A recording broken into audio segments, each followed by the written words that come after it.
What if I told you, the most expensive seat in the world, is not in the White House, not on Wall Street, not even in Hollywood. It's in your own living room. Let me take you into the life of Michael, a man from Texas. Michael had everything the world could dream of. By 35, he was climbing the corporate ladder like a rocket. Six-figure salary, luxury car, corner office with glass windows overlooking the city. He thought he was winning the game of life. But here's the problem, Michael didn't have time. Every morning, he'd leave the house before sunrise. Every night, he'd return long after sunset. His wife begged him to slow down. His little daughter, Emily, would tape her drawings to his desk, just hoping, her dad would notice them. But Michael? He always said the same thing. I'm doing this for them. Once I make it big, then I'll give them the time they deserve. Then one evening, life called his bluff. The phone rang. A voice on the other end said words no parent should ever hear.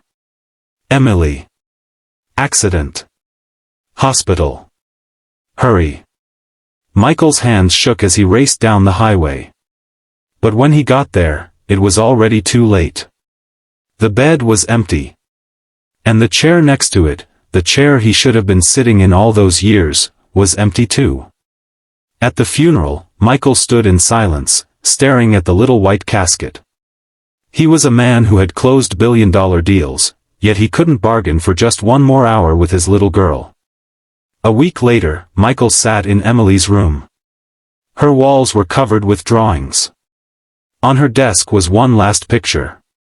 A family. A mother, a little girl, and beside them, an empty chair. The place where her father should have been. That picture shattered him.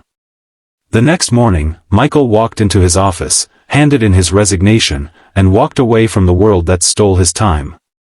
People called him crazy. Said he was throwing his life away. But Michael knew the truth. He wasn't throwing his life away, he was finally taking it back. Now, he wakes up with the sunrise not to beat traffic, but to sit on the porch with his wife.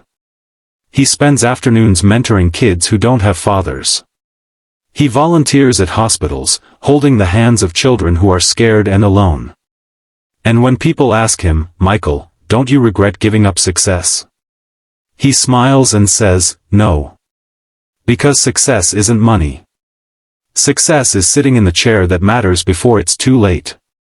And that's the question I leave you with tonight. Who's waiting for you to sit in the empty chair in your life? Because time won't wait. And when the clock runs out, the only thing worse than an empty chair, is realizing it's too late to ever sit in it.